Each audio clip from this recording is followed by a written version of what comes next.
Hi, Chris. Nice to Hi, see you again. how you doing? Good, good. How are you? I'm good. I have two questions. One is just sort of a general, you've been around now for quite a while. So first question is, how does this team look to you in general compared to last year's team and, the other year before? What should we expect from this team? And then I wanted to ask you about Nasir Brooks. We spoke to him earlier. Seems like a very interesting, different kind of leader on your team. Everyone talks about him being vocal, and he said he wants to be the glue, the chain that keeps everybody together. So first, if you could just talk about the team and then talk about Nasir, try to describe him to those of us that don't know him yet. Thank you. Um, I think the closest comparison I can give for this team is my freshman year.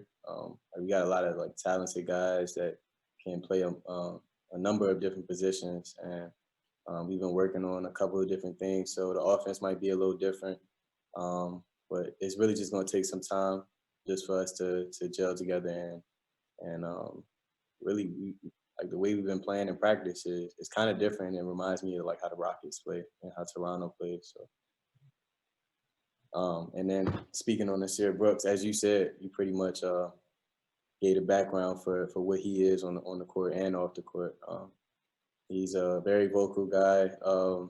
Not afraid to insert his opinion, and most of the time his morals, his morals are always good, but most of the time, when he's inserting his opinion, it's the right way. So he's not afraid to let guys know, and that's something that I kind of look up to him for. Do you think that's something that was missing from last year's team? Yes, you always need, I think, a vocal leader.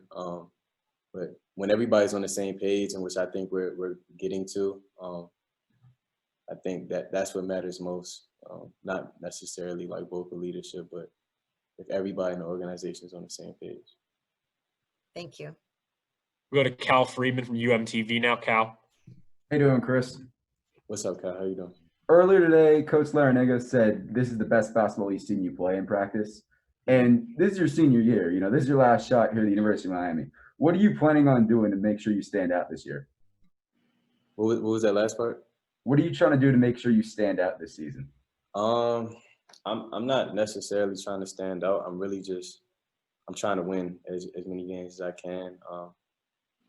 Yes, I felt like I've had a solid career here at UM, but I think careers are always defined by winning, and unfortunately, I haven't won much here. So if that's standing out, then I'm gonna do what it takes to stand out. But that's in tune with winning. I'm really just trying to win as many games as possible, and that's how I'm gonna end my career.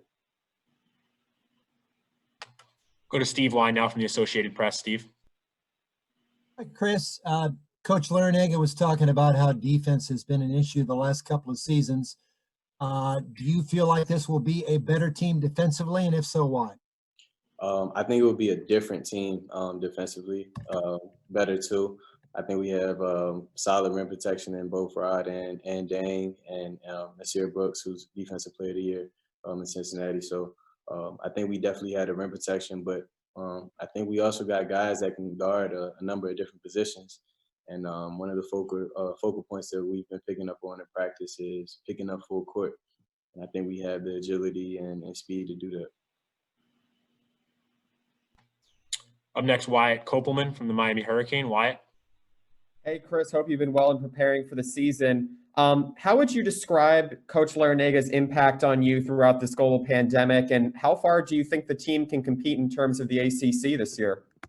Over the last 4 years, Coach L has had a major impact on like how I view things in life. So he was just talking to me during quarantine and letting me know that he was thinking of me and all the good things that we're going to do this upcoming year. So his faith is definitely in the right place. It always has been. And I'm grateful that that's somebody I can look up to. What was the second question again? I'm sorry. Just how far do you think the team can go in the ACC this year, given added talent and depth? I always believe that we can go all the way. Every team I played on, I felt like we can go all the way. It's just a matter of staying healthy, which we've seen in the past couple of years, and just sticking to it, man. Like we're gonna be all right this year. We're just gonna have to focus and keep trusting. Thank you. Up next, we have Chris Stock from Inside the U. Chris? What's up, Chris? Hey, what's going on? I got three things for you, just real quick.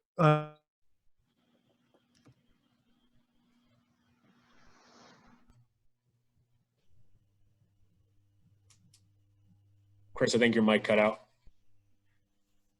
My mic? Chris, do you hear Chris Stock? No, I don't hear him. I'm back. Is it okay now? Yeah, I hear you.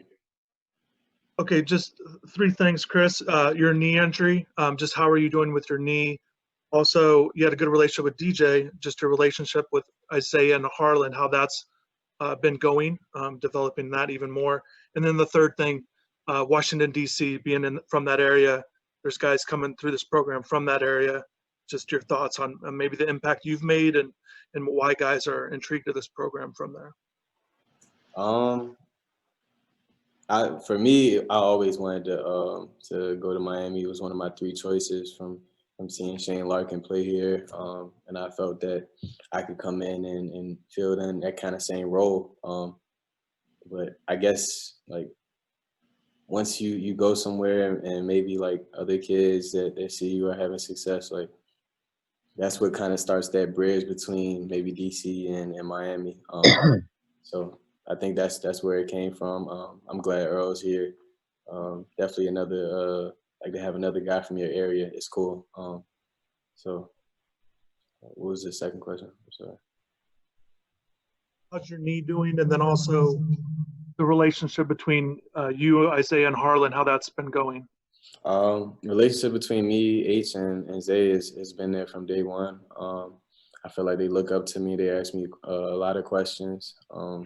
But they're good kids, and I'm grateful to be able to kind of teach them some of the things I've learned in college. So, yeah, relationship's great, and my knee is doing fine too. I have no problems. We'll go to Isabella Didio from the Miami Hurricane now. Isabella.